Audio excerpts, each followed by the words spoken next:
3, 2, 1, blast off. Ladies and gentlemen, welcome to another episode of the MSP Chat Podcast, your weekly visit with two talking heads talking with you about the services, strategies, and success tips you need to make it big in managed services. My name is Rich Freeman. I'm the Chief Analyst at Channel Master, the organization responsible for this program, and I am joined in a brand new year by your other co-host, our Chief Strategist at Channel Master, Eric Simpson. Eric, Happy New Year.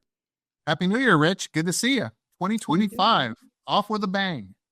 Now, I should say, this is actually our second episode of 2025. This episode is due out on January 10th.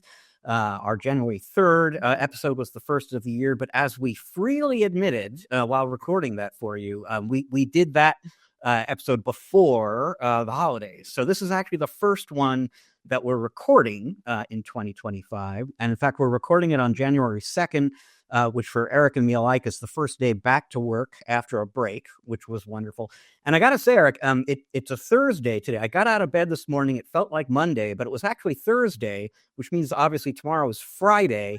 And I'm kind of liking this 2-day work week thing. I think this could be a good policy going forward. We'll just have to see how that pans out in 2025, Rich. Well, we'll work on that. We've got some budget planning coming up, and we'll just see if the 2-day work week pencils out.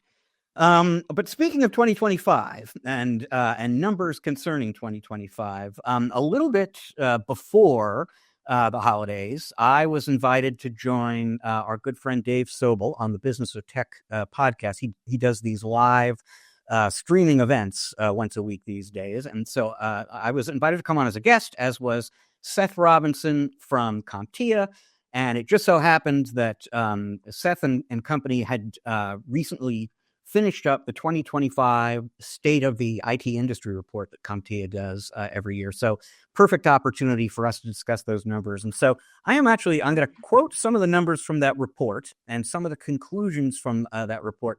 And I think it points us in an interesting direction for AI, specifically in 2025. So what do we see according to this very good research data from CompTIA?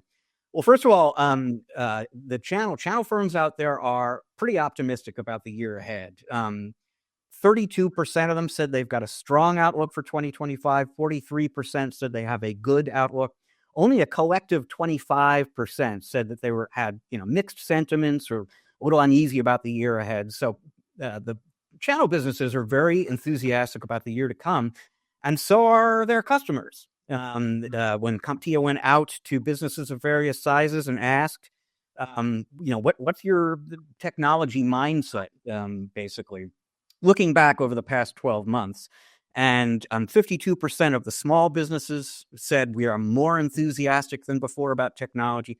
65% of mid-sized businesses, 58% of enterprise businesses. So good, solid majorities of the businesses out there, looking back at 2024, were more enthusiastic about technology and just believe that technology could do more for them. And in fact, when they were asked, what are the reasons, why are you enthusiastic? The number one response was AI's ability to innovate and streamline. So far, so good, Eric.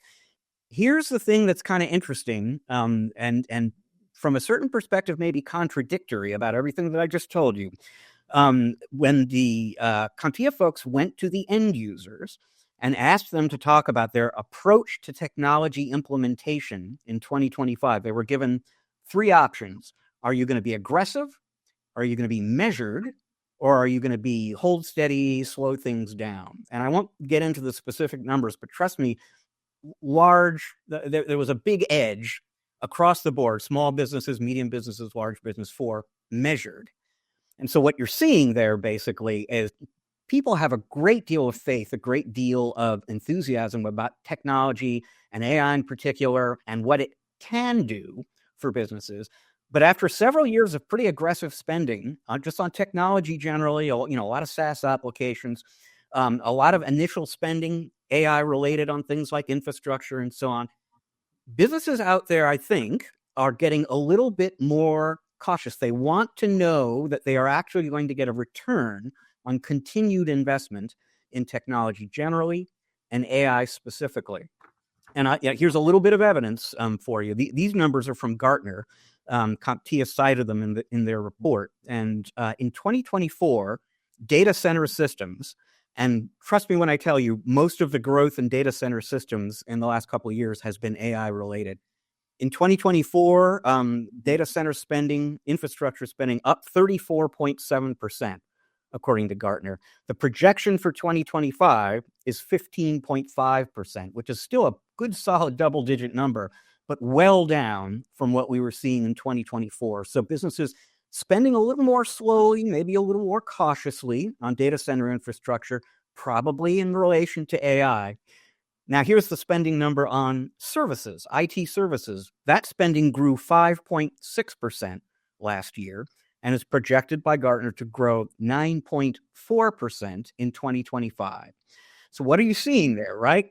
You're seeing companies take their foot off the gas on infrastructure spending. We've already done a lot of that. We've done a lot of spending on AI software as well. What we want now is actual implementable technologies that are actually going to impact the top and bottom line for our business. And in order to get that, they understand, apparently, they need help from service providers. And this is a very long-winded way, Eric, of saying that all of this looks good for the MSPs in our audience, provided they are in a position to provide strategic services-related advice on actually getting results from AI. The market is setting up very, very nicely for companies with that capability set. If you're just reselling Copilot, if you're just trying to move the AI-related infrastructure, the headwinds could be a little harder for you in 2025. But if you can sit down and take advantage of the work that hopefully you were doing in 2024 or even 2023 to be prepared to have a strategic AI-related services conversation with customers, 2025 could be a really good year for you. Well, Rich, the AI story continues to have a very pronounced impact on businesses of all stripes. Where the data you just cited included small, medium businesses, mid-market, and enterprise.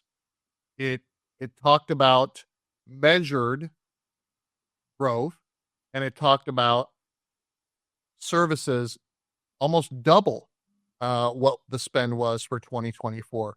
So I think this is a recipe for the MSP audience that we serve to start planning, as you advised, planning for taking advantage of this opportunity. And this is uniquely different than anything else that MSPs have considered to be their unique value proposition to their clients, right? Their unique value propositions in the past have included not only, tactical services, but strategic advisory services in the areas of technology road mapping, in the areas of cybersecurity and compliance.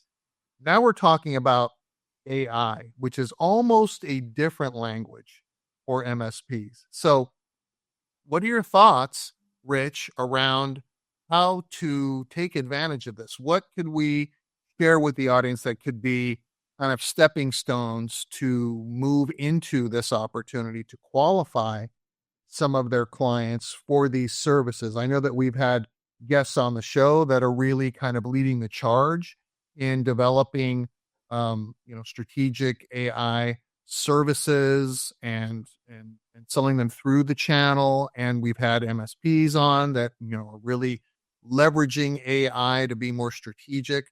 So if I were to ask you, Rich, to think of maybe we can come up with 3 things that MSPs should begin evaluating in terms of taking advantage of this opportunity in a measured fashion that gets their clients to raise their hands and say, yes, we like some of these kind of entry-level services and solutions. Where would we start? Well, I'll give you 2. And if we come across a third, that's great. So one of the things that I said, obviously, is hopefully a lot of the MSPs in our audience have been spending or using time in the last 2 years to educate themselves and get themselves in a position to have a conversation about AI that isn't product focused. And so if that has not been the case, it is never too late to get started. I mean, suggestion number one is to really start getting serious about thinking around AI-related service engagements that you can bring to your customers that will focus on, and this is the second of the two things that I want to kind of suggest, is begin reorienting your thinking and your service offerings to your customers. Move those away from products and towards outcomes. Because the real sort of moral of the story that I was talking about there is everybody understands AI can do a lot. They're getting a little impatient to actually see it do some of that stuff. And so what you really want to be talking to end users about these days isn't this exciting product, this exciting service, this exciting solution, but outcomes, business outcomes that I can help you realize utilizing AI. And obviously, the best way to come up with a specific outcome or two or three for a specific customer is to have that information gathering conversation with them, understand where the pain points are, talk to them about their workflows, what's working well, what isn't, what are their objectives, et cetera. But really, focus on the outcome and then work back to the AI from there, and make sure you leave the customer when their turn to decide, am I going to invest in this or not? Make sure they're crystal clear on what they are going to get for the money that they spend around AI and when they'll get it.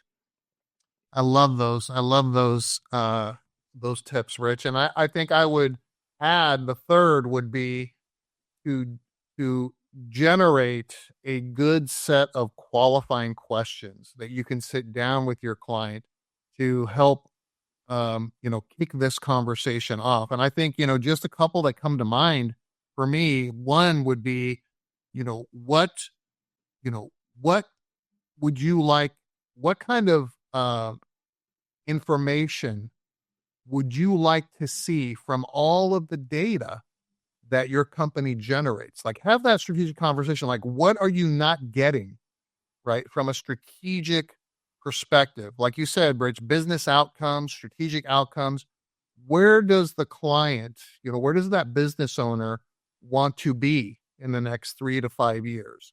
And where are the opportunities in the data that they're generating today or the workflows that they're using? How can we leverage AI to visualize that, to normalize it? Because, as you know, Rich, and many of our listeners know, the power of generative AI is, it seems almost limitless as long as we can harness it with the right prompts to gather that information. So, we've had folks on the program, Rich, that talk about, the first step is kind of tagging, categorizing the data in a business, right? So I think that's kind of one of the first steps, as I understand it. We have to prepare the data in order for the AI to be able to, to assess it, to ingest it, and give us outputs. So I think, having a really strong set of qualifying questions that then you can map your service offering to, like you said, Rich, like, what am I going to get? How long will it take to get there? I think some of those questions are kind of unknown until we maybe pilot some of this. So maybe take a business unit or a specific amount of data, and then use that as a pilot that then you can grow into a larger engagement, or maybe an AI as a service, or AV. What did we do? What did we say on one of our previous episodes, Rich? We had a virtual AI officer or something like that. We said VAIO, just like VCIO or VCTO. So these are things that I think would be interesting for our audience to kind of explore. And I'd love to hear feedback in the comments from our audience. And two real quick thoughts before we move on to your tip of the week there, Eric. And one is just, it's been a recurring theme on the podcast for a while, that the more you are having strategic outcome-oriented conversations with your customer, the more you're sort of freeing yourself from the risk of commoditization and competing on price and all that stuff. So, I mean, this is a really good thing to do just for the business in general. And then the other thing, what I like about your suggestion, Eric, to kind of come up with a good set of qualifying questions that map to solutions is over time, as you hone that list of questions and the relationship between the answers and the solutions, you start getting yourself into the zone of having a menu of repeatable AI solutions that you can deliver for your customers. And from a profitability standpoint, that's going to be a really good thing for you. If there are certain kinds of solutions that you have experience delivering, you can deliver solid outcomes.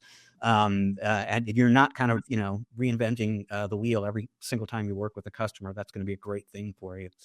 Now, those are great things. Here's something that might not be quite so great that relates to your tip of the week, Eric, is you could have this strategic conversation with a customer and they could be very excited about what you're saying, but deal with or have budget constraints that make it a little bit difficult for them to buy in. So that is, I believe, what you're going to provide some advice on this week.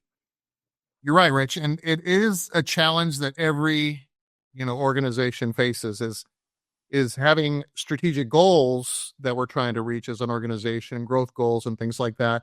But then justifying budget to spend to get there. And this is the challenge that MSPs have with their clients all the time, right? It's kind of understanding where the organization wants to be and where they are today, and then building out a strategic roadmap to help them get there with timelines and then budget requirements, right? And Rich, as a former MSP, I can say that I've experienced A+ clients where, they seem to have the ability to justify budget within reason to help them get to where they need to go and invest that in their infrastructure and their solutions and their applications and cybersecurity nowadays and things like that. And I've had the opposite. I've had not just the C customers, but the D and F customers, right? Especially when we first launched our MSP practice, years ago. And so the ones that tend to fall into those D and F categories and the C customer categories are the folks that maybe they just aren't, growing or are restrained from growing or scaling for some reason, and thereby, can't really justify budget for growth. So we want to find those clients that, are on a growth curve, or maybe are B clients that, we can justify budget periodically throughout the year, if not, as much as we would love for them to have. But how do we have those conversations with clients, and how do we navigate these budget conversations? So 3 quick tips. The first one is, figure out how to create flexibility, if you can, in how you bill your clients. And I don't mean be the bank for your clients, but maybe you can create an as a service offering that gets the client to say, oh, I can pay for this over time, as long as, you're covering your hard costs and things like that, and you're realizing your profit over time. That may be one way to do it, Rich. The other way to do it is to, partner up with some financing options. I know there's several vendors that market heavily to MSPs that offer financing for services and products and gear, just depending upon what the mix is.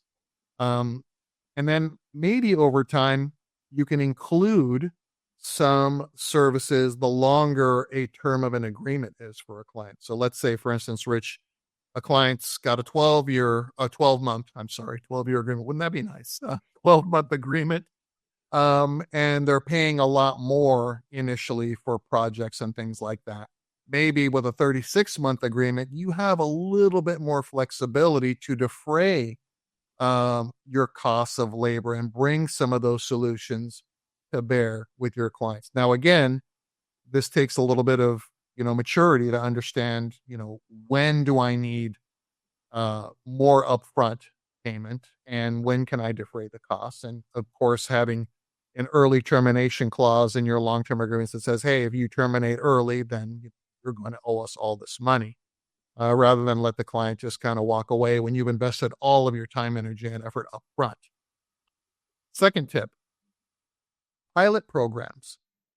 Think about piloting something for a client that is a smaller chunk of what the overall deployment might be. We talked about this just now with the AI conversation, right? How do we pilot a service for maybe a department or a small group of users and get the client to agree that, boy, if this delivers the outcomes that you say, then not only will I pay you for the pilot, which you are charging for, this is not free, Rich, but I will agree to, your quote for deploying it to the overall organization. So this is something, pilots and proof of concepts are something that's used really effectively in like enterprise sales and mid-market sales and things like that. Smaller MSPs, have the opportunity to use this as well, as long as you get that agreement with your client to say, look, we're going to charge you for the pilot, but then if the pilot delivers on these specific outcomes, which have to be objectively measurable, not subjectively measurable, not we're going to, make everybody, more efficient, but by how much, right? How much will this impact that company from an objectively measurable perspective that you and your client both agree on, so that when you hit it and knock it out of the park, the client is forced to say, yep, you did it. Let's roll it out and move forward. And the third tip, Rich, is really that good, better, best approach to bundling and pricing services so that you have the ability to get clients into your minimum required services that they must subscribe to be your client, number one. So this includes your managed IT services along with cybersecurity that you layer on top. So what does a client have to subscribe to in terms of your service offering in order to be a client, and then have that be your minimum stand, your good offering, then you have better and best, so that over time you can have a conversation with your client, Rich, that says, hey, it's time to really get you into our better portfolio of services. And it's going to cost an extra, X number of dollars per user, but here are the additional benefits and value you're going to get that you cannot get in this current portfolio of services, and you can only get in this next higher level of service offering. And that includes better SLAs, response times, et cetera. It's not more, it's not quantitatively better. Like it's not, 15 licenses versus 5 licenses of this. It's qualitatively better. Like you're getting more additional benefit that you can't get in the existing bundle of services you're getting. So we're getting you from a good to a better and ultimately to a best portfolio. Yeah, and the common thread to every bit of advice that you are offering there is there's no reason why you have to walk away from a customer that has legitimate budget constraints. You're just looking for a way to scale what you offer them to what they can pay for, and in doing so, not only keep your foot in the door, your engagement with that customer active, but set them up for a longer term and bigger engagement for you when they're either willing or able to spend more heavily. And I particularly liked the suggestion to kind of structure this around a 36-month deal, because a 36-month deal is a good thing for you too, if you can get more of your customers on that deal. And if it feels like something that allows the end user to benefit, it doesn't feel to the end user like I'm making some big long commitment that I don't want to make. To them, it feels like an opportunity to begin collecting the benefits you were talking about now, and knowing that I'll collect more and more of them over time. That's a sort of win-win kind of scenario. So a lot of good advice in there, Eric.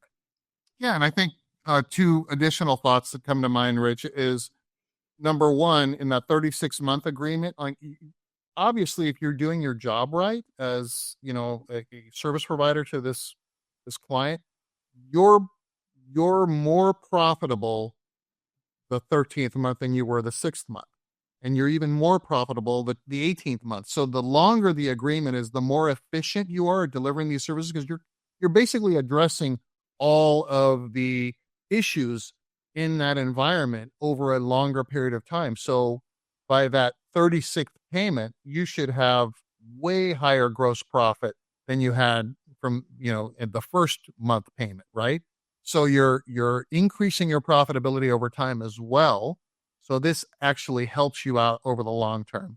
And then the second thought I had was you're you're asking for more budget, but you're justifying it based on an increased performance for your client, right? So you're not just saying, look, you need this because it's kind of the opposite of having kind of a risk-based sales approach where it says, well, you're just vulnerable and you have to shell out all this money to, for us to fix all this stuff to make sure that your data is secure and your folks are secure and all of this other stuff. It's more of a, it's a little bit of a carrot and a stick approach, right, Rich? So what you're recommending to your client should be objectively demonstrable to improving their business in a way that isn't practical but strategic. Like it's going to map to their company growth goals or their company profitability or scalability goals, or you're addressing some kind of a friction that's creating inefficiency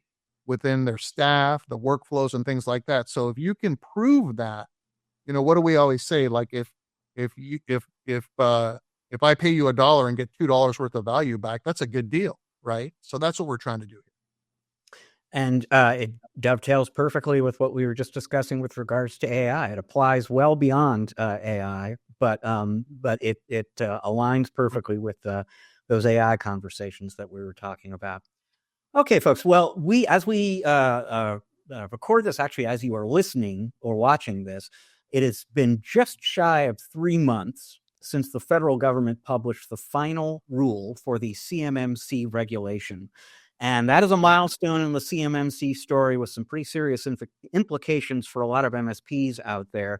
And now is a really good time to start exploring what those implications are. And who better to do that with than our good friend Mike Semel, CEO of Semel Consulting, one of the industry's foremost compliance and regulatory experts. We're going to take a quick break here. When we come back on the other side, we will be joined by Mike to talk a little bit about CMMC and help you understand how this final rule is going to impact you, what you need to do as an MSP in response to that, and where you might be able to make some money as well. So stick around. We are going to be right back.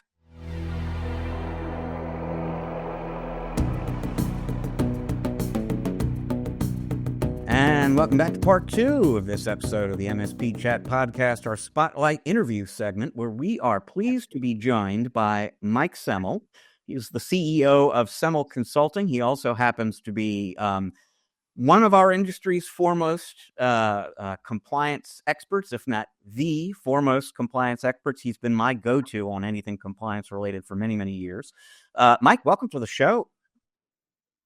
Thanks, Rich. It's great to be with you and Eric. And Happy New Year. Happy New Year, Mike. Happy New Year as well. Now, Mike, you are deeply knowledgeable about pretty much every compliance-related challenge an MSP might face, but we're going to kind of zero in on this conversation on CMMC because in a lot of ways that's the most timely topic. But before we actually get started with that, just for the folks in the audience who don't know you, just say a few words about who you are and what you do and what Semel Consulting's about.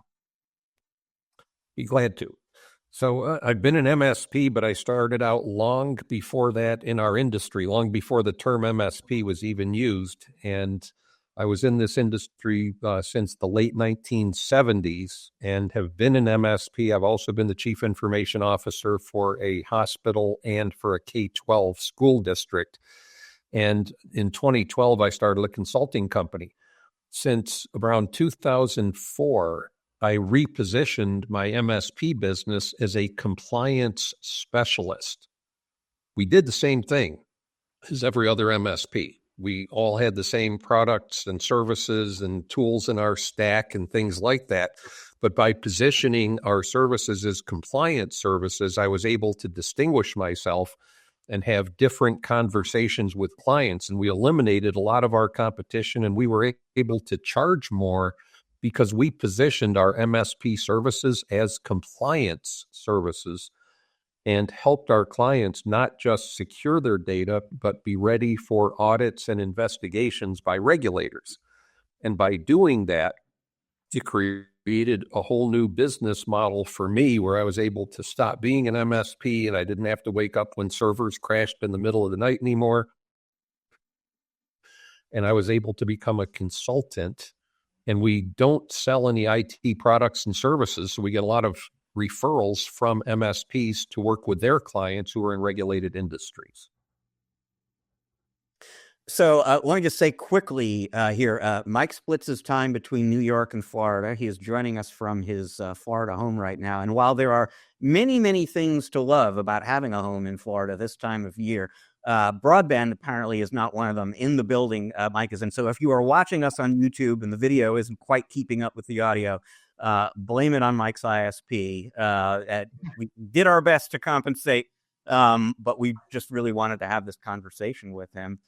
And the main reason I said before, CMMC is a timely topic right now. What makes it timely is that on October 15th, the federal government published the final rule. The final CMMC rule was published in the Federal Register October 15th. So just to kind of set things up a little bit, just help folks in the audience understand what is the final rule and what is significant about it being in the Federal Register now. So CMMC is the Cybersecurity Maturity Model Certification, and it's a requirement that's coming for all defense contractors at different levels. So it depends on the type of information that you handle, but it actually goes back long before this final rule was published to 2017, when the Department of Defense started requiring defense contractors to implement cybersecurity requirements as part of the contract. And it's important to understand that it's part of a contract. It's not a law. It's part of a contract, which means that if you accept a contract from the Department of Defense, in other words, if you want to take the money, you're agreeing to do certain things.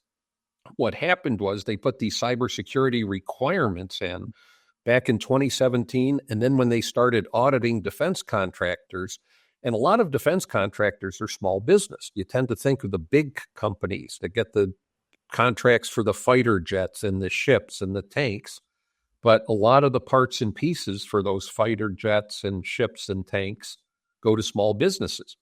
The audits found out they had not implemented the cybersecurity that was required, even though they took the money. So the Department of Defense came out with this new regulation called CMMC that they're putting in contracts. They're going through the process to add them to the contracts. And the final rule that was published on October 15th says that CMMC, it defines CMMC, first of all, and says that audits can begin because they're now requiring that defense contractors that handle controlled unclassified information, known as CUI. And if you think that we have a lot of buzzwords in the IT industry, just go to the military and start looking at all those acronyms and three-letter abbreviations and things. So the key term here is CUI for controlled unclassified information. There's another category of information that all federal contractors, not just defense contractors, have to protect, and that's called FCI, Federal Contract Information. The reason I'm bringing this up is that not every defense contractor handles controlled unclassified information, or CUI, but all defense contractors, even those that are doing things like mowing the lawns at Air Force bases or cleaning the offices or providing food services, they have a government contract that needs to be protected by basic cybersecurity requirements. So this affects a huge number of businesses. We're seeing numbers between 200,000 and 300,000 businesses. Many of them only have to deal with the lowest level of CMMC, level 1, because they handle federal contract information.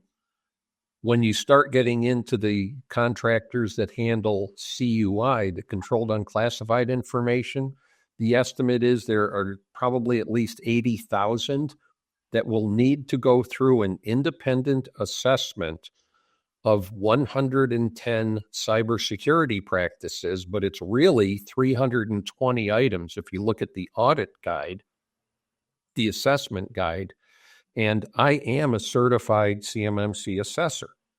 And the reason that that's important is that there are a lot of people talking about CMMC these days. And there are a lot of people that are claiming to be knowledgeable or claiming to be experts. Many of them don't have any sort of formal training or certification. And there are some low-level, they call them registered practitioners. And this is where you go through an overview of CMMC and you take a quiz and you get this registered practitioner authorization. It's not a certification, and it doesn't really give a lot of knowledge about CMMC. So one of my warnings about CMMC to everybody is be careful where you get your information from, and you want to get it from either a certified professional or certified assessor. I have both certifications. The big thing about CMMC is people think about it as a cybersecurity requirement, and it's really an audit preparation requirement, and that's different because you have to be able to fully document what you're doing as an MSP for a defense contractor that's a client and show all sorts of written evidence and be able to demonstrate your own processes as an MSP. And if you don't do that as part of your client's assessment, you're going to be the cause for your client to fail their assessment. So the significance of the final rule is that assessments are now beginning, and we're expecting to see CMMC in defense contractors in the middle of this year. And it's going to take a ramp-up period. Not all contracts will have it. But remember, I said this goes back to 2017 when there was a requirement to implement cybersecurity. That requirement's still in place. So every defense contractor has some requirement to secure their data, and that's an opportunity for an MSP. Mike, you and I have known each other for many, many years, and you are no doubt, as Rich mentioned earlier, probably for me, the top source of CMMC information and expertise that I know in the channel.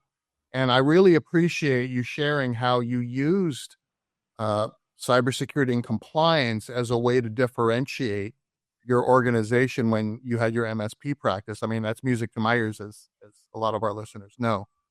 What was really interesting in leading up to today's conversation, Mike, is we were having some email exchange between ourselves, setting up the interview.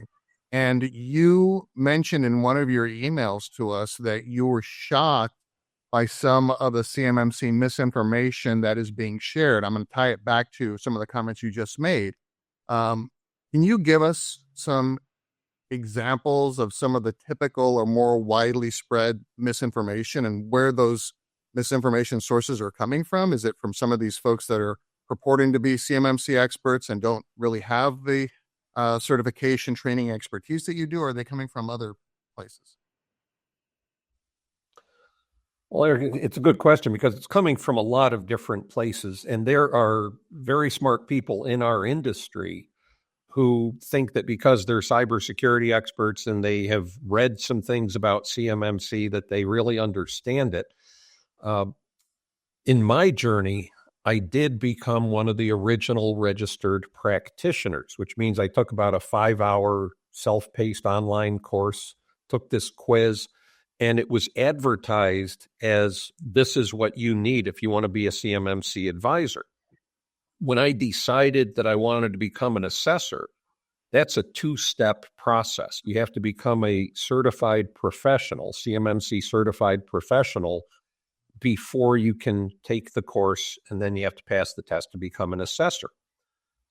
So I took the 5-day CMMC certified professional class, and what the shock was what I didn't know about CMMC when I had been a registered practitioner. Literally 5 hours of training compared to 5 days of training on the same topic. And that's where there's a big area of misunderstanding. And what I tell everybody that wants to talk about CMMC or be in the CMMC business, whether you're an MSP or an MSSP or cybersecurity advisor, whatever term you want to use to describe yourself, go get your certified or your CMMC certified professional training. And that way you're going to have enough knowledge. If you then want to become an assessor, you can do that. But that's where a lot of the misinformation is coming from. And some of the information that has come out has not come from the sources, the people that are knowledgeable or say they're knowledgeable about CMMC. It's come from MSPs who literally just can't believe that the Department of Defense is telling their clients to do certain things. And I've been at several industry events recently where this has come up. And I was in a meeting during the summer with a prospect, the manufacturing company that sells to the Department of Defense. And we had a great meeting with their CEO, their CFO, all the right people were in the room. And their IT director was walking me to the door after the meeting. Now, when you're at a defense contractor, you have to be escorted. So he was escorting me out. And he said, as soon as you leave, I've got to go in and renew my subscription. And I won't say the name of the company, but everybody in our industry knows the top backup companies. He said, I need to renew my subscription for this backup company. And I said, you can't use that backup company to store controlled unclassified information because they don't meet the federal FedRAMP requirements for cloud services. And they don't encrypt their data using FIPS, F-I-P-S, validated encryption, which are two requirements for CUI. And he said, well, my MSP told me that I could do it, and they're a CMMC registered practitioner. Again, that's that 5-hour self-paced class. And I said to him, I know these regulations because I'm a certified assessor. And here's where you can go and validate that this is a requirement. Here's where you go and find out that FedRAMP is a requirement and that FIPS validated encryption is a requirement. And let's go to the website for that vendor and let's look to see if they meet those requirements. Now, I happen to know the vendor very well, and I had conversations with that vendor earlier in the year about what they needed to do to meet the CMMC requirements, and they had admitted they weren't ready for it. Now, that's not a criticism. That's just saying that they didn't have the things in place and that they knew what was on the roadmap if they wanted to do that. Well, we're looking at the website. Of course, there's nothing on there. And these are two things that if you have those certifications, if you have FedRAMP, you're going to advertise it all over your website because that really eliminates a lot of competition. And he couldn't believe it because his MSP had told him it was okay to do.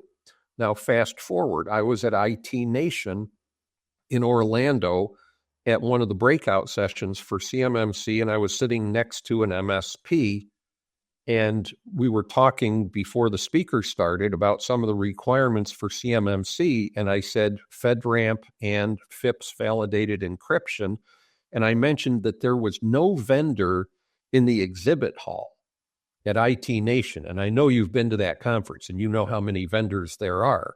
Like everybody in the industry shows up.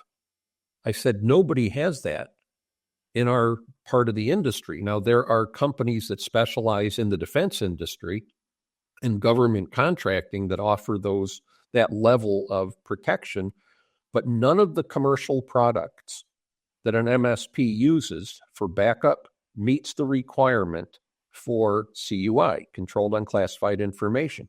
And the MSP said to me, well, there's no way the Department of Defense is going to make MSPs change their backup solutions. What? You think the Department of Defense cares what an MSP thinks about a particular backup vendor or another one? They've put these requirements in place and they require them. And I'll go back and say that if you don't deliver the right services to your clients, if they're defense contractors, you're going to be the cause of them failing their assessment And that could cost between $50,000 and $100,000 just for their assessment. They are not going to be happy with you.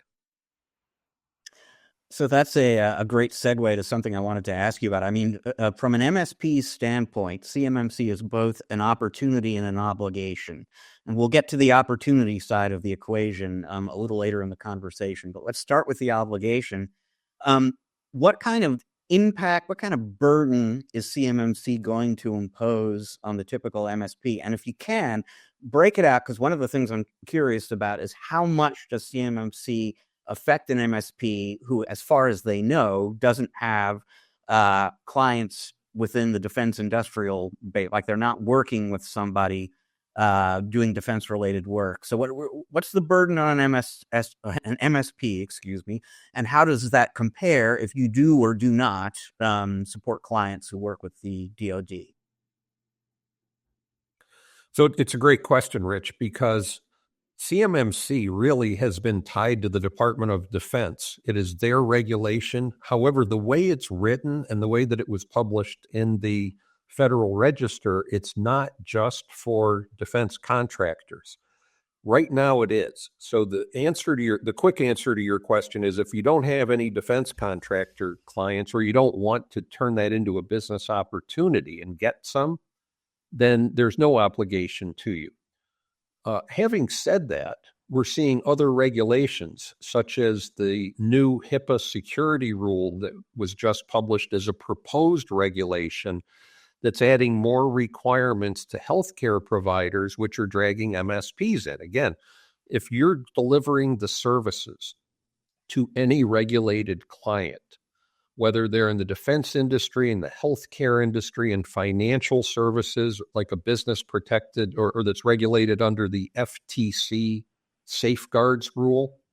And that can be every accountant and lending organization, bank, car dealer that offers credit. You know, when you try to get out of a car dealership without filling out a credit application.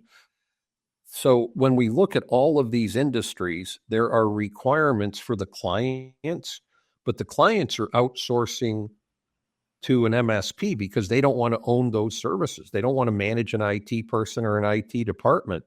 So again, it doesn't matter what industry you're in. If your client's regulated and you're not delivering the services according to those regulations, you're going to be the cause of them failing an audit, or if there's an incident, perhaps paying a lot of money in a fine for not meeting the requirement.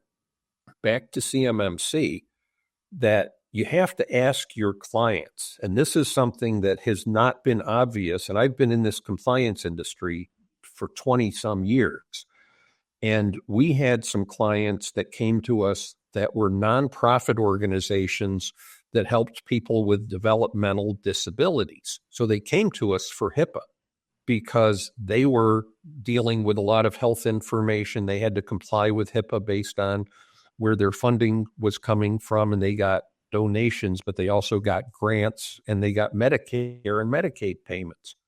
So we were helping them with HIPAA.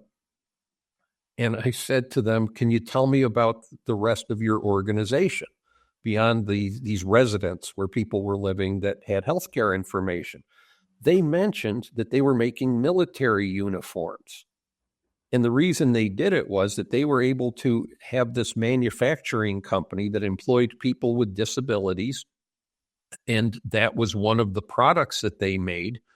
And I said to them, do you have a contract with the Department of Defense? Well, they had a contract with one of the military branches. So the answer was yes. I said, can I look at the contract? And there was the cybersecurity requirement for defense contractors at what I thought was a healthcare organization, because that's why they came to us. So this is something where you need to ask your client. And even going beyond CMMC, these are the same questions we ask every client in healthcare, financial services, manufacturing companies, all sorts of different businesses, to ask if they have any requirements in contracts or cyber insurance policies that we need to know about. It's easy to look at a regulation like CMMC or HIPAA or the FTC safeguards rule and know what to do, but we've seen some really specialized demands in contracts, and they've signed these contracts and in many cases just filed them away. And when we ask to look at them, we find out they're not implementing the cybersecurity that's in their contracts. That's where their money comes from. So back to defense contractors. If you don't have any, then CMMC doesn't apply. If you have some that are in a business where you don't necessarily think they're working with the Department of Defense, they're not making military equipment, it's still worth asking if they do any work with the Department of Defense, because we had another one of the nonprofits that helped developmentally disabled people that cleaned the offices at an Air Force base. So again, it wasn't in their mission statement. We didn't know that they were doing that. We asked to see the contract with the Air Force. Sure enough, there were the defense contractor requirements. So you may be surprised as part of the answer to your question. Second thing is, if you do have a defense contractor, you need to ask them if they know what level of CMMC they're going to have to meet. If it's level 1, there are 15 basic cybersecurity requirements to protect that federal contract information, not CUI, but the federal contract information, which is literally the information about their contract. Every MSP can do that. Right now, the client will have to do a self-assessment, which you can help them for, but it's just 15 basic cybersecurity things that you're probably doing anyway, or they should be doing anyway. And you're going to help them formalize it in a way to report back to the Department of Defense. No special training, no expensive assessment, none of that stuff. When you get to level 2, now you're in the game. When the original CMMC rule was published, the proposed rule, it said that MSPs that service defense contractors were going to need to be assessed themselves, which was going to add a $50,000 to $100,000 burden on MSPs. When the final rule was published in October, that was taken out. But they did say that if you are an MSP, and they use the term ESP for external service provider, if you're an ESP, an external service provider, and you bring CUI into your environment, then you are then you have to be fully assessed and pay for an assessment because you bring CUI in. Who would that be? I know MSPs that don't resell online backup services because they have built their own backup environment and they don't want to share the revenue with any vendor. So they have their own servers. They back up their clients' data into their own servers. If you're doing that, that could cost between $50,000 and $100,000 if you're backing up CUI, controlled unclassified information. And that way you're going to be assessed independently. But if you're not backing up data or bringing it into your own environment, you're just doing remote support for your client, and you don't bring CUI in, then your services are going to be assessed as part of your client's assessment. And they literally have gone to the point where they've said, when you do the network diagram for your client, and you're an MSP, and every MSP I know, and we always use third-party services to deliver our vulnerability scans and our patching and our remote management and all that stuff, that the client's network diagram needs to include your people, your systems that you use to access the client, and any third-party tools. That's on your client's network diagram. So you're going to have to be very transparent with your clients about what tools you're using, because they're going to be assessed for the way you deliver those services. Mike, that seems like a very heavy lift for the typical MSP if they're thinking about, or even, are worried that they may unintentionally be servicing a client that needs to meet these CMMC regulatory requirements.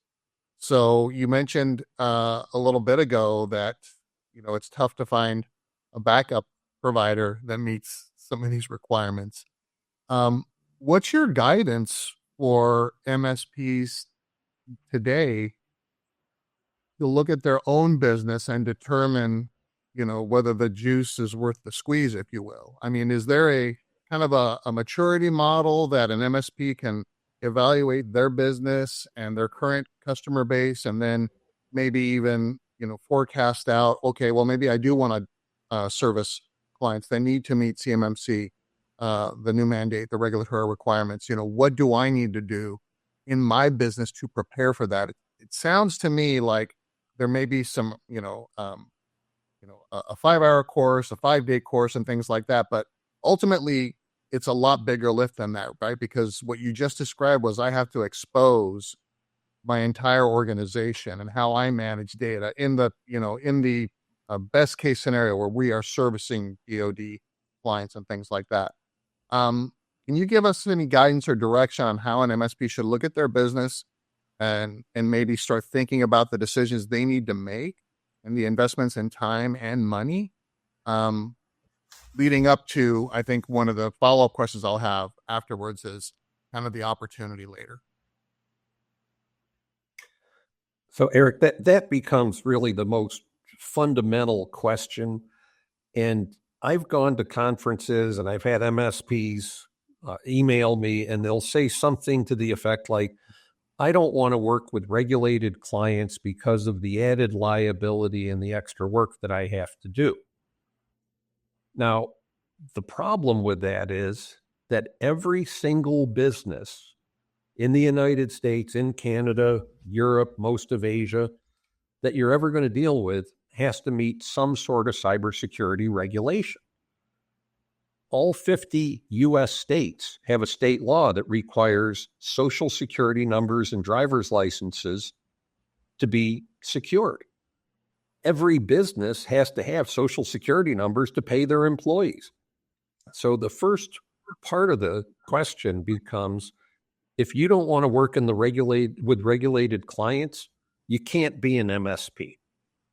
It's that simple. What does a regulation mean? It simply means that you have to deliver your services in a way that aligns with the regulation. It doesn't mean you have to learn all the regulations. When we drive, we stop at stop signs, we stop at stoplights, we stay on the correct side of the double yellow line. We look at the speed limit sign. Maybe we aren't going to do exactly the speed limit, but we're not going to do twice the speed limit and lose our license. But we can't recite what those regulations are. I don't know what the vehicle and traffic law is for stop signs or traffic lights or the double yellow line. I know that I can get hurt if I don't pay attention to those things, but I also know that at 2:00 in the morning, if I come up to a stop sign and I don't see any traffic coming from the side road in either direction, I still stop. And the reason I stop is that I know there's a regulator out there, which would be a police car, which could be hidden and could give me a ticket for not stopping at the stop sign, even if it's not a danger to me. But I can't recite the laws.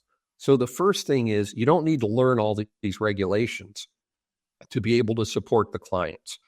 If you deliver your services in a way where you encrypt everything, you don't have to understand the rules in the FTC safeguards rule that says you have to encrypt financial data, or in the HIPAA security rule that you have to encrypt healthcare data. Just encrypt everything, and you're helping your client meet that requirement. Put MFA on everything. When you deliver your services in a way that meets the requirements, you don't have to learn all the requirements. Sounds counterintuitive, but this doesn't mean you have to become a compliance expert. What you do need to do is understand the basics of what those requirements are. Every regulation says that either you have to encrypt something, or if something is encrypted and it's lost, it's not a penalty, it's not a violation. So it's a carrot and a stick approach. The carrot approach is if you encrypted, say, a laptop and it got lost or stolen, because it was encrypted, you don't have to report it as a breach. That's a benefit. That's the carrot. Other regulations will come in and maybe audit your clients and look to see if data is encrypted. If it's not, then they can be penalized. That's the stick. But again, it goes back to if you encrypt everything, you don't need to know those regulations and your clients will comply. That is the basis of why MSPs need to look at what they're doing compared to what their clients' requirements are. Look at your client's cyber insurance policy application that asks them questions. Do you encrypt your data? Do you limit access only to authorized users? And think about the documentation you would need to provide, because one of the big things that's different about compliance from cybersecurity protects data. We all know that. Implement a good stack and you're going to protect your client's data. But when an auditor comes in, or if there's an incident and they're being investigated, it didn't matter what you did for cybersecurity if you can't prove it with reporting, with documentation. And sometimes these incidents happen months before they're discovered. So the request will come in. We want to see a report that shows that 6 months ago or 8 months ago, and there was recently an incident where the organization didn't know that they had been breached for 20 months until the hackers encrypted their data and sent them a ransom note. But the hackers had been in there for 20 months. So the regulators went back and said, we want to see your audit logs for the last 20 months. Well, they didn't exist. We want to see your encryption reports for the last 20 months. They didn't exist. So now you've got an opportunity, and you don't need to go out and buy special tools for this. Just the RMM tools and the vulnerability scanning tools and the network management tools that you're using today that can print out an inventory today that shows the operating systems that are on the computers, or the fact that they're encrypted with BitLocker or File Vault if it's a Macintosh. Just having those reports every month will give your client the information that's needed if they're going to pass an audit or an assessment. Now, that's not included in a basic managed service price. And it can take as long to document something as it did to perform the service. So this is a huge opportunity for MSPs to just add documentation as a service to their clients, just using the tools that are there today. Prove that those systems are encrypted. Prove that the systems are running current operating systems, that there's no unsupported software versions, that the patches have been installed. All the things that I used to do every day as an MSP were great for securing our clients. But when we positioned ourselves as a compliance business, we added documentation. And here was one of the tricks. So we were using firewalls from one of the very popular firewall companies. And there was an intrusion detection, intrusion prevention report that we could print out from the firewall console that we managed for all of our clients. So we would print out this PDF report, could be 1,000 pages, because incident detection and incident response there hits like all the time. When you're in a business, you're getting pinged all the time by hackers. So we would print these reports out. I say print with quotes. These were PDF files. We would take the front cover from the firewall IDS IPS report, create our own front cover to replace it with, that said HIPAA perimeter security report, and make that the new front cover. We sold that as part of a documentation or compliance documentation as a service report.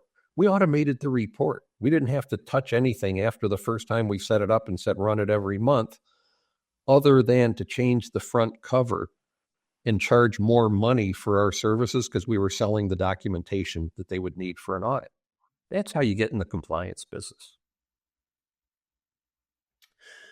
Mike, we've been talking a lot about the cost and complexity of bringing your own business as an MSP, helping your clients bring their business into compliance with CMMC.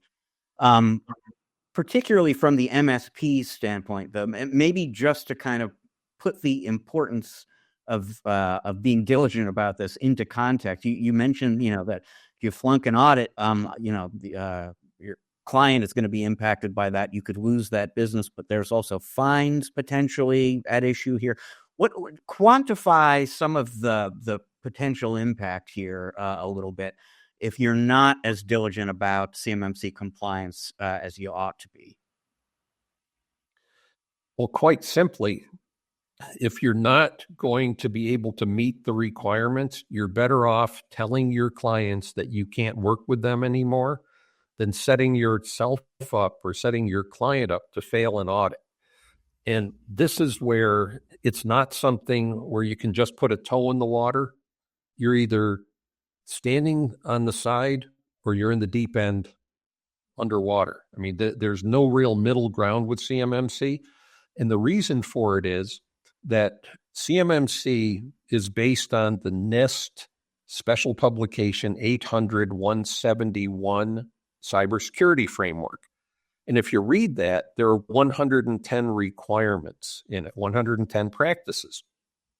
But there's an assessment guide that goes with it, which takes those 110 practices and breaks them down into 320 specific assessment items. You need to be able to prove that you're doing that. So in the assessment guide, it talks about all the documentation that's required for the client to be able to prove that you're implementing the services. Remember, you don't exist as far as the Department of Defense is concerned. Your client does. But your client is allowed to outsource services to you.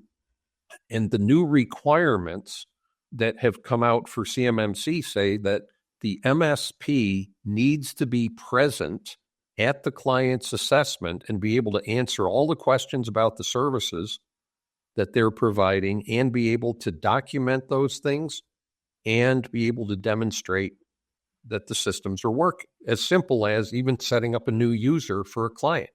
You have to prove that your client has authorized the new user and that you've gone through and implemented whatever the steps are to add a new user to the Active Directory, set them up with email, give them access to things.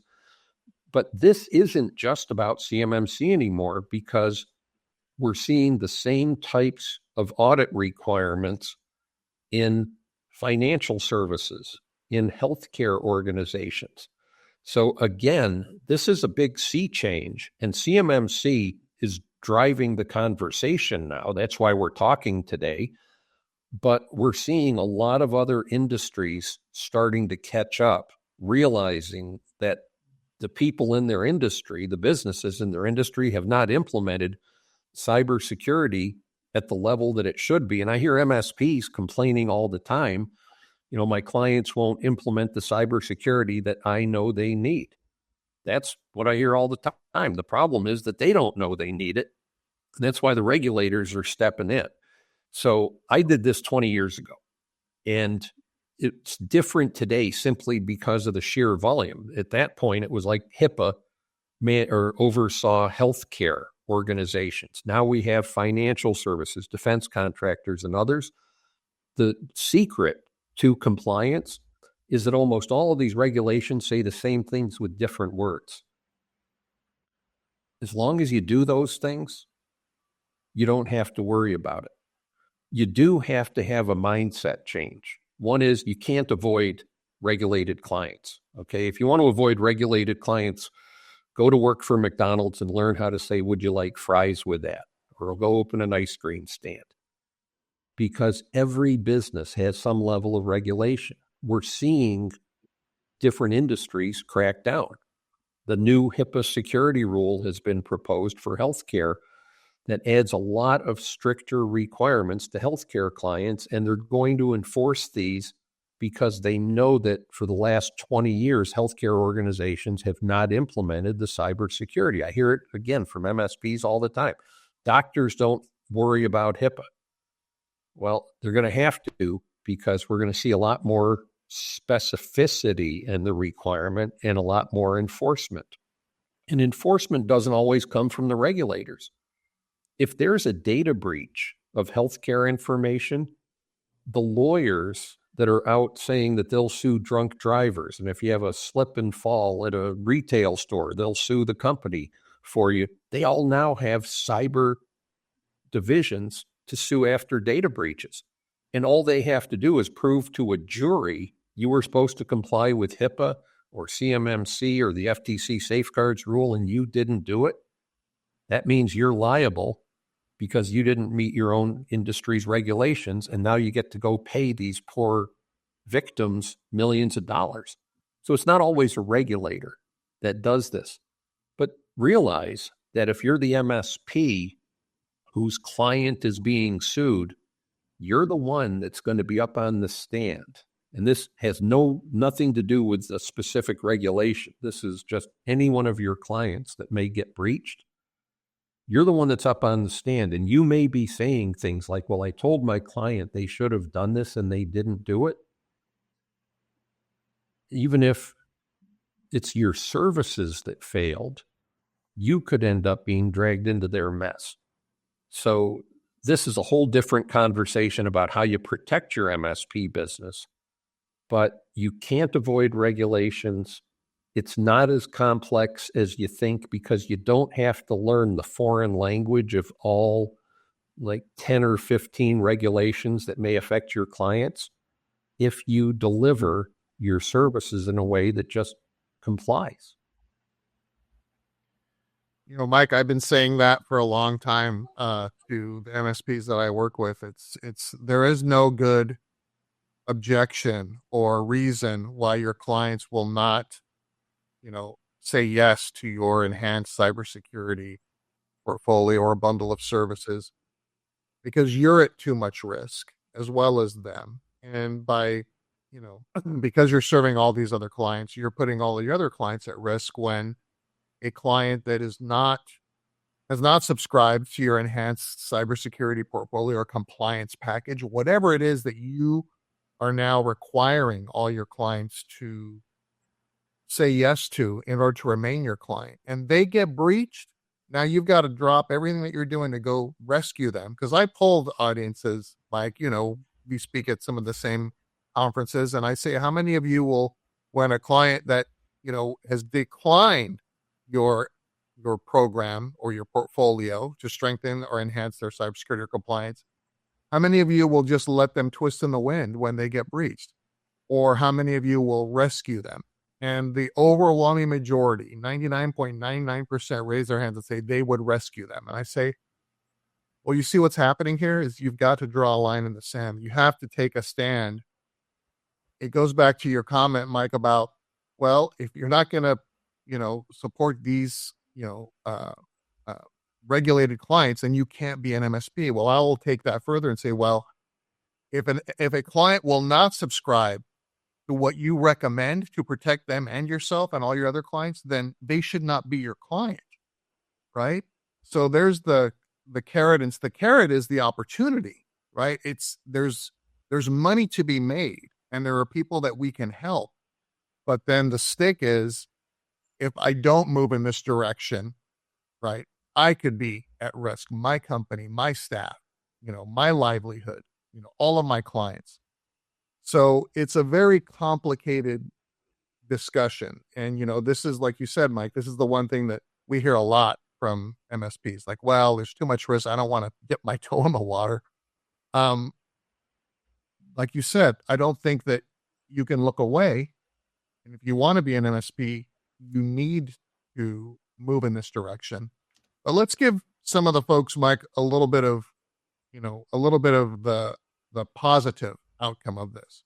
You made a decision in your MSP to move into compliance. You differentiate yourself and to grow your practice and to address the needs of these clients, probably before a lot of us were even thinking about this.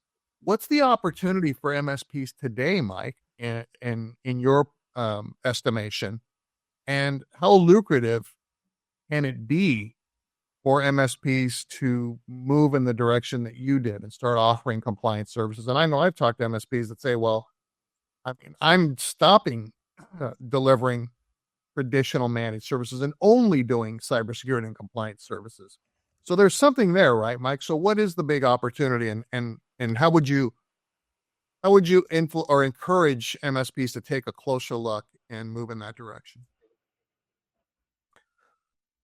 So, Eric, I've been doing this for a long time. I've talked to hundreds, if not thousands, of MSPs. And one of the things that we've done for the last 12 years exclusively, but even before that, was to do cybersecurity and compliance assessments for clients of MSPs that are in the healthcare industry or financial industries or defense industries.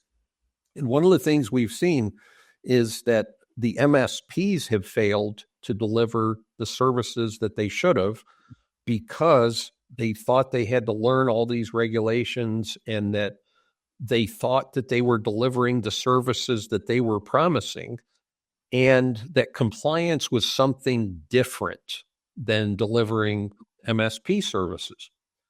And one of the reasons that they believe that, and I'm guilty because I worked with some companies that were in this business, was that compliance as a service means that you have to learn a compliance regulation or a bunch of them. And there are companies out there that go to all of our events that are selling GRC tools. Those are governance, risk, and compliance management tools. And these are software platforms where they take the regulations, and remember that the regulations always include things that the client has to do for themselves, and then other things that the MSPs can do for them. What the clients have to do for themselves, it's as simple as things like physical security and making sure that new employees are trained, and that the client has to notify the MSP when a new employee comes on board to add them into the network access. But then they also have the responsibility at the end of that employee's employment to notify the MSP that the person was terminated, to take them out. So there's always a mix of what the MSP has to do versus what the client has to do.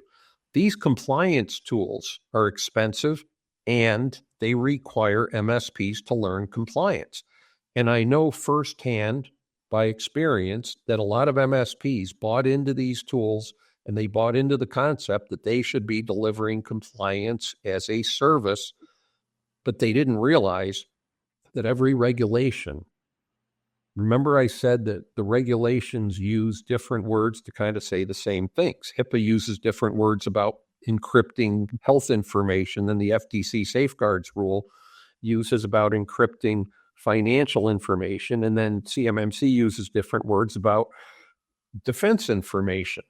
Well, what do we call things that have different words for the same thing? Those are foreign languages.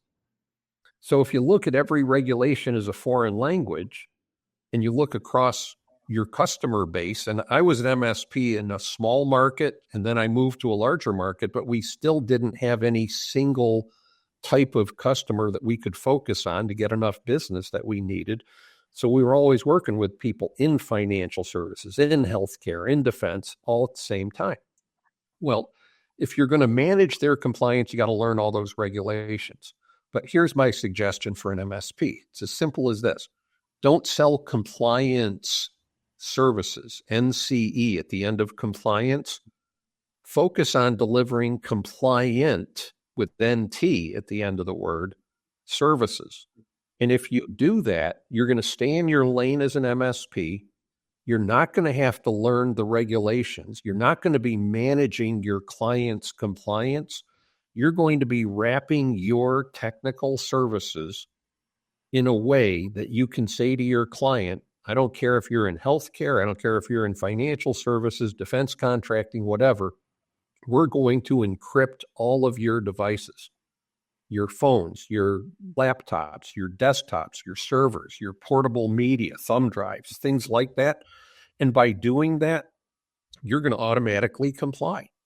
We're going to turn logging on, access logging, so that we can track what your employees are doing when they open files and they go into certain records and databases and things like that, because every regulation has that in there. By doing that, we're going to make you compliant. And from an MSP standpoint, They don't have to learn all the regulations.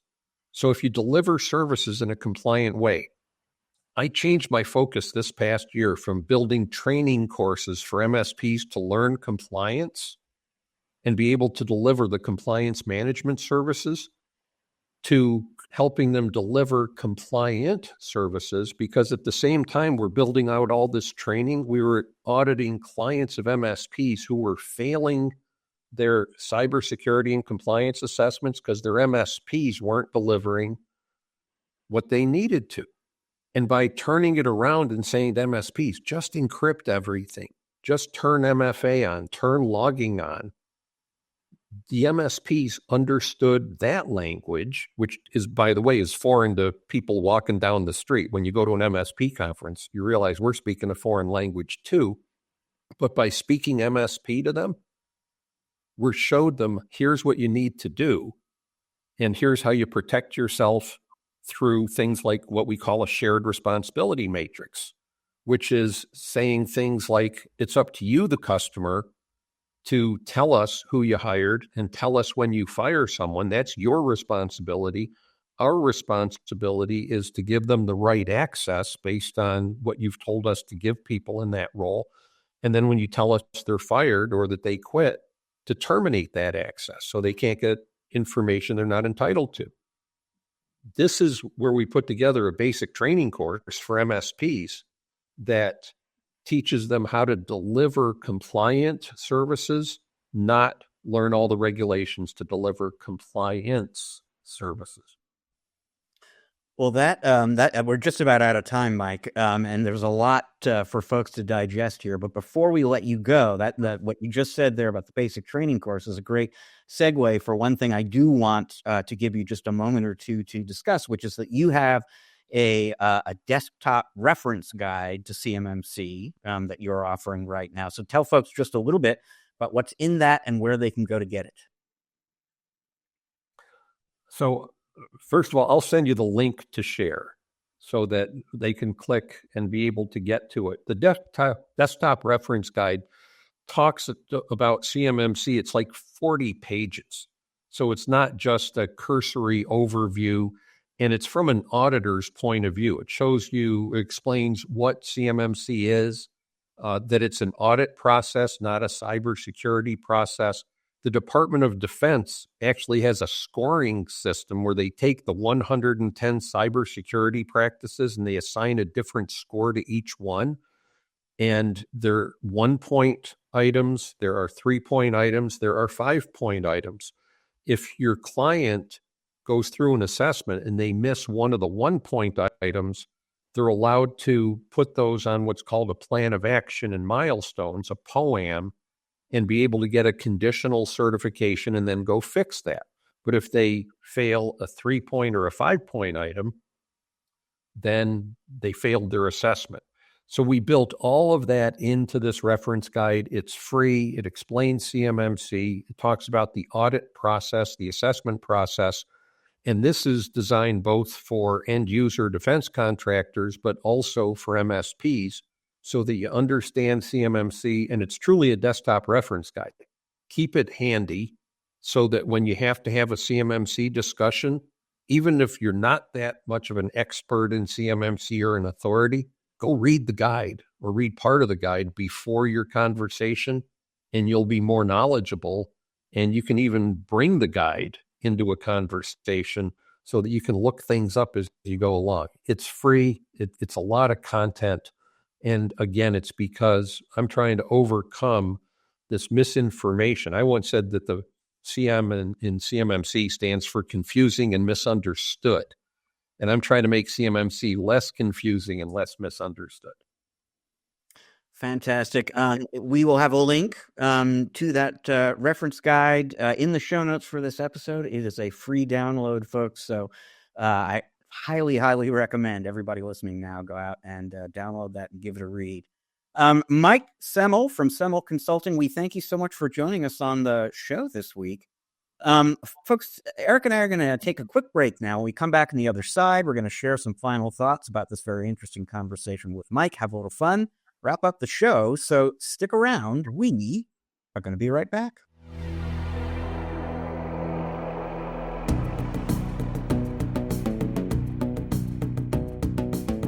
welcome back to part 3 of this episode of the MSP Chat podcast. That was quite an education in a relatively short amount of time on CMMC from Mike. We really appreciate him coming on and sharing his insights and sharing his knowledge. There are a lot of things that jumped out at me, Eric. But one thing that I just thought was particularly good and important advice was to explore this issue, the CMMC issue, with a wider cross-section of your customers than you might suspect. There are probably going to be a lot of MSPs out there who are thinking, I don't work with anybody who is part of the defense industrial base, who does business with the DoD. I don't have to worry about it because my customers aren't doing that kind of work.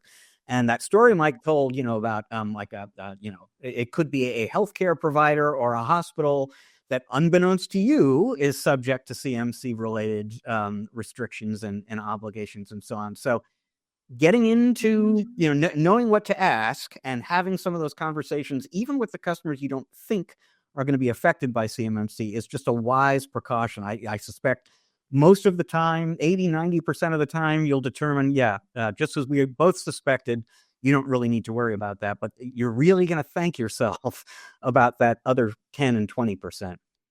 Yeah, that was really interesting to me too, Rich. It made me think of that, what is it, the 7 levels of Kevin Bacon or whatever, where, there's so many different ways that, actors are connected to Kevin Bacon in one way or another. But it's interesting because that example that he gave about, the nonprofit really resonated with me, because one of our verticals with my MSP that we sold back in 2007 was nonprofits. And yes, they have their hands on all kinds of different things that, unless you really sit down and explore, you might miss a lot of it. And we had a really large nonprofit as a client for many years, Rich. And, it took me a couple of years to really figure out. They had multiple locations and, they did all these different things, but to really, really grasp and understand. And of course, back then I was as mature as I was when we sold the MSP practice, but it took me a while to really understand everything that they did and to really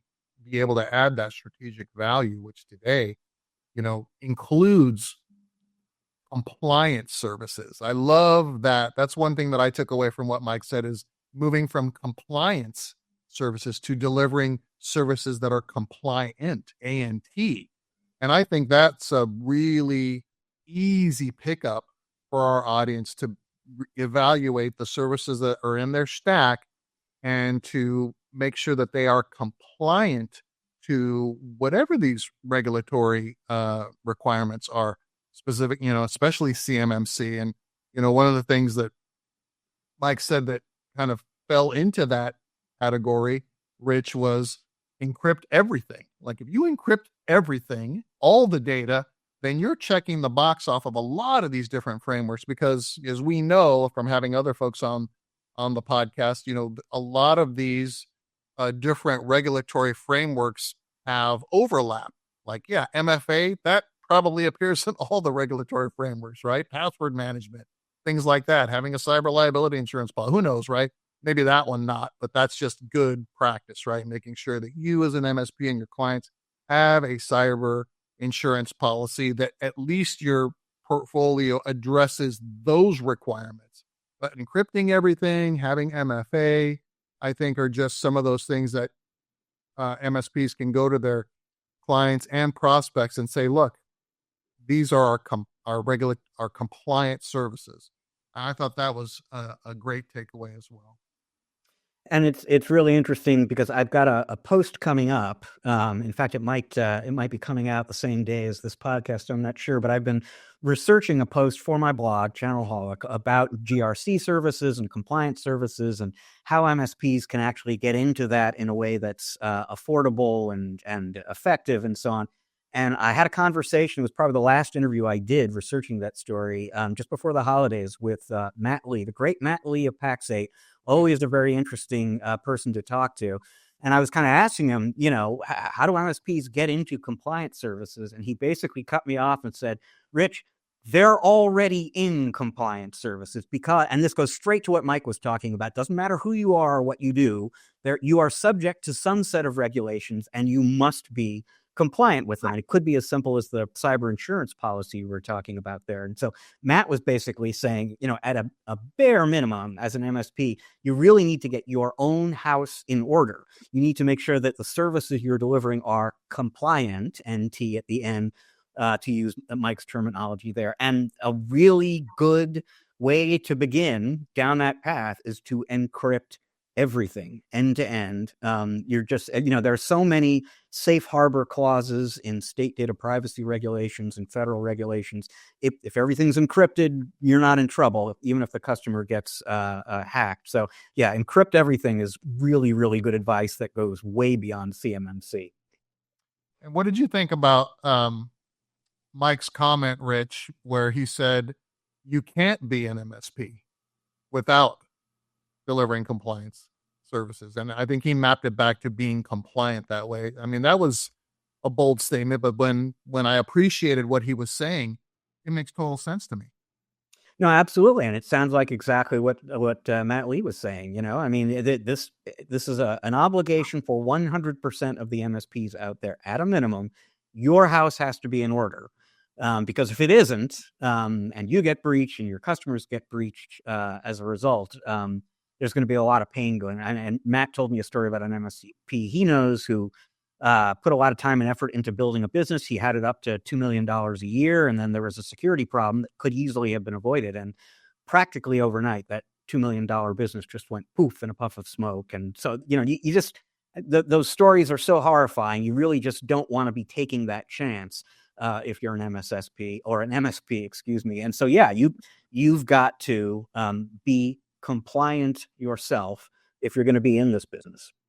Yeah. And, the great example that Mike Semel shared with us, it was about, look, if somebody loses a laptop or gets stolen, you don't even have to, report it because the data is encrypted. So you are compliant to that regulatory rule. Well, folks, that leaves us with time for just one last thing. And this story actually came out about a month ago, Eric. I didn't really get a chance to work it into the show until now. It resonated with me, at least, because like I do a lot of traveling. And I'm a busy guy. So are you. A lot of traveling, very busy, common thread for both of us here. This story concerns a woman from Spokane, Washington, the other end of my home state here, who was arrested early in December for failing to return a rental car. Now, this was a rental car that she had rented apparently in Florida late in October, never took it back. The sheriffs tracked her down basically and arrested her. And what she said at the time of the arrest was, "Really sorry, but I've just been so busy. I just didn't have time to bring it back." And you know what? It turns out the sheriffs, they just weren't buying it. She wound up behind bars. I don't know, Eric. A lot takes place on the road. It certainly does kind of make getting everything done that much more difficult if you're doing a lot of travel. But I would say if you rented a car, that might be something that sorts higher to the stack in terms of what you're getting that car back to the company you rented it from. Boy, oh boy, Rich. Yeah, I would agree. And, I was very relieved when the car rental agency started allowing you to just, drop the car off. Like, cause before that, I'd go in and check in with the car rental agent and stand in line and all that. But, I'm happy to say that now I don't rent cars as often since, Uber and Lyft and these rideshare services are so prevalent and so convenient sometimes, but sometimes you just got to rent one. But I do like, the ability to just, drop the car off and get to my gate and make sure, and it all just works that way. So, but yeah, folks, if you rent a car, you got to return it. Another good tip from your friends at MSP Chat: return that rental car. They don't care if you're busy.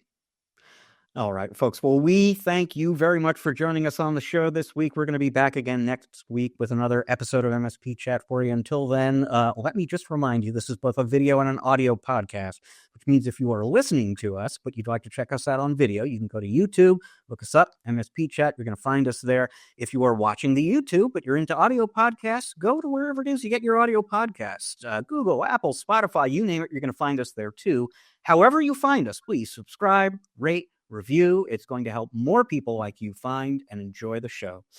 This show is produced by the great Russ Johns. It is edited by the great Riley Simpson. They are part of the team with us here at Channel Master. They stand ready, willing, and able to create a podcast for you. And podcasts, folks, are a tiny, tiny little bit of what we do for our clients at Channel Master. If you want to learn more about the company, go to www.channelmaster.com.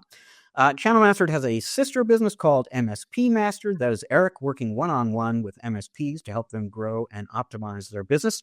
And you can learn more about that at www.mspmastered.com. So once again, we thank you for joining us. We're going to see you in a week's time. Until then, folks, please remember, you can't spell channel without MSP.